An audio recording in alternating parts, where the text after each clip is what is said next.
There is celebration today, a little bit of surprise mixed in too because of our political divisions as the Senate passes the Great American Outdoors Act. As Dennis reports, it's a sweeping piece of legislation designed to provide permanent funding to the 55-year-old Land and Water Conservation Act.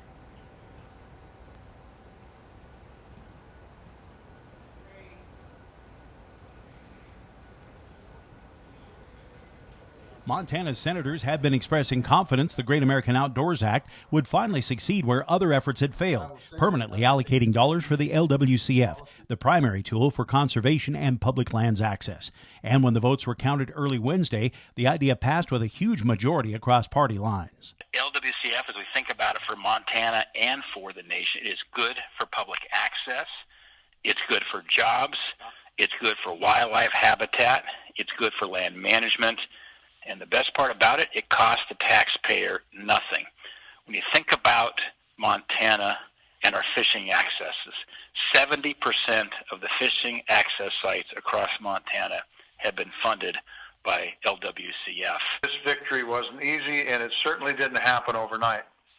We worked long and hard across the aisle with local conservation groups and public lands advocates around the country to build broad support where it never existed before. In fact, Tester believes it was that broad support, including a positive conversation between Daines and President Trump, which finally convinced Senate Majority Leader Mitch McConnell to clear the way for the legislation. Congress had already decided to keep the Land and Water Conservation Fund a couple of years ago, but there was no money in the checking account. Passage of the Great Outdoors Act takes care of that.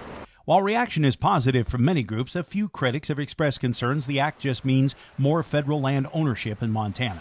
Dane says it's about removing barriers to public lands, while Tester notes LWCF doesn't target tillable lands. We have about 1.5 million acres of federal lands in Montana that are inaccessible to the public.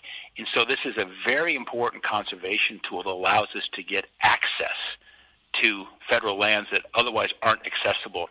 Where this bill has been particularly useful is willing buyer, willing sellers.